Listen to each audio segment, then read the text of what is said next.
ഭരണത്തിലേറി രണ്ടാം ദിവസം തന്നെ സെക്രട്ടേറിയറ്റിലെ നിയന്ത്രണങ്ങളിൽ വലിയ കുറവ് വരുത്തി പുതിയ സർക്കാർ. മിക്കപ്പോഴും അടഞ്ഞുകിടന്നിരുന്ന സമര ഗേറ്റ് എന്നറിയപ്പെടുന്ന നോർത്ത് ഗേറ്റ് ഇന്നു മുതൽ പൂർണ്ണമായും തുറന്നിട്ടു. നിയന്ത്രണങ്ങൾ കുറവ് വരുത്തിയതോടെ ഭരണസിരാ കേന്ദ്രമായ സെക്രട്ടേറിയറ്റിനുള്ളിൽ തിരക്കോട് തിരക്കാണ്. ഭരണസിരാ കേന്ദ്രമായ സെക്രട്ടേറിയറ്റിന്റെ കെട്ടിലും മട്ടിലും മാറ്റമുണ്ടാകും. ഇതാണ് UDFന് ഭൂരിപക്ഷം കിട്ടിയപ്പോൾ UDF നേതൃത്വം അവകാശപ്പെട്ടത്. മുഖ്യമന്ത്രി VD സതീശനും ഇത് ഉറപ്പു നൽകിയിരുന്നു. ഇതിന്റെ ചില സൂചനകൾ സെക്രട്ടേറിയറ്റിൽ തന്നെ പ്രകടമാവുന്നു എന്നതാണ് സാഹചര്യം. എനിക്ക് പിന്നിലുള്ളത് സമര ഗേറ്റ് എന്ന് വിളിക്കുന്ന നോർത്ത് ഗേറ്റ് ആണ്. നമുക്കറിയാം, എല്ലാ സമരങ്ങളും നടക്കുന്ന ഈ ഗേറ്റിന് മുന്നിലാണ്, സെക്രട്ടേറിയറ്റ് എന്ന ഭരണസിരാ കേന്ദ്രത്തിന് മുന്നിൽ. എപ്പോഴും അടഞ്ഞുകിടക്കുന്ന ഈ ഗേറ്റ് തുറന്നിരിക്കുന്നു എന്നതാണ് ഇന്നത്തെ ഒരു പ്രത്യേകത.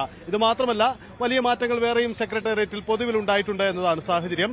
സമര ഗേറ്റ് തുറന്നിടുന്നു എന്നത് പൊതുവിൽ കഴിഞ്ഞ കുറെ നാളുകളായി നടക്കാത്ത കാര്യമാണ്. ഇടവേളകളിലൊക്കെ തുറന്നിട്ടുണ്ട്, പക്ഷേ പൂർണ്ണമായി ഏറെക്കുറെയൊക്കെ അടഞ്ഞു തന്നെ കിടക്കുകയായിരുന്നു സമര ഗേറ്റ് എന്നതാണ്. പക്ഷേ ഇപ്പോൾ തൽക്കാലത്തേക്കെങ്കിലും സമര ഗേറ്റ് തുറന്നിരിക്കുന്നു.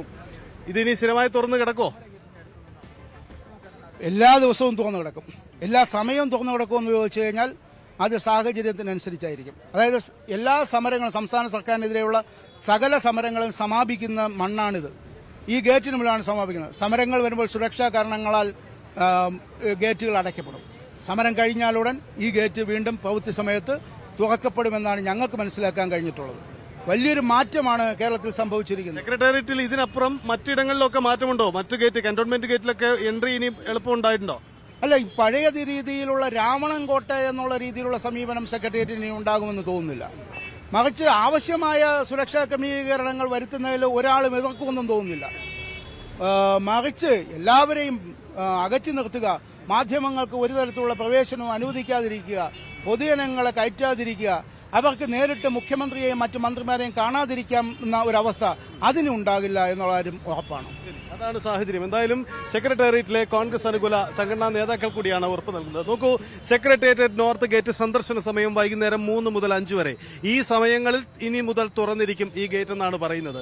എന്നാൽ സമരമൊക്കെ വരുന്ന അടിയന്തര സാഹചര്യങ്ങൾ അടഞ്ഞു കിടക്കും. ബാക്കി എല്ലാ സമയങ്ങളും തുറന്നു കിടക്കും. ആളുകൾക്ക് കടന്നു പോകാമെന്നതാണ് സാഹചര്യം. ഇതിന്റെ ഉള്ളിലേക്ക് കയറുമ്പോൾ നമുക്ക് നോക്കാം. മുഖ്യമന്ത്രിയുടെ പൊതുജന പരാതി പരിഹാര സെൽ ഓഫീസിന് സമീപത്താണ്.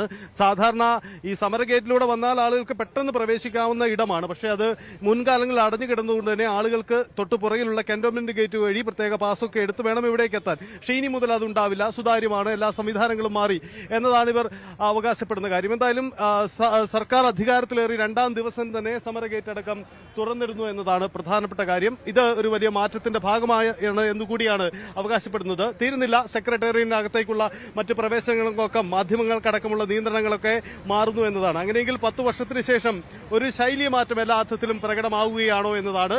എന്തായാലും സെക്രട്ടേറിയറ്റിന് ചില സുരക്ഷകളും ചില നിയന്ത്രണങ്ങളും ഒക്കെ വേണ്ടതാണ്. മുൻ മുഖ്യമന്ത്രിയായിരുന്ന ഉമ്മൻചാണ്ടിയുടെ കസേരയിൽ, സീറ്റിൽ പോലും കയറി ഒരു അപരിചിതനിരുന്ന സംഭവം പോലും ഉണ്ടായിട്ടുണ്ട്. അപ്പോൾ അങ്ങനെ തുറന്നു കിടക്കണോ മുഖ്യമന്ത്രിയുടെ ഓഫീസ് എന്നൊക്കെ ഉയർത്തുന്ന ഒരു ചോദ്യം കൂടിയുണ്ട്. എന്തായാലും കാത്തിരുന്ന് കാണാം സെക്രട്ടേറിയറ്റിന്റെയും ഭരണത്തിന്റെയും ഈ സുതാര്യതയുടെ പുരോഗതി. എന്തായാലും ഈ നോർത്ത് ഗേറ്റ് അടക്കം സെക്രട്ടേറിയറ്റ് എന്ന ഭരണസിരാ കേന്ദ്രത്തിൽ വലിയ മാറ്റങ്ങൾ പ്രകടമായിട്ടുണ്ട്. ക്യാമറാമാൻ അരുൺ പാലോടിനൊപ്പം TG സജിത്ത്, ന്യൂസ് 8. കൂടുതൽ വാർത്തകൾക്ക് News 18 Keralam YouTube channel subscribe ചെയ്യുക.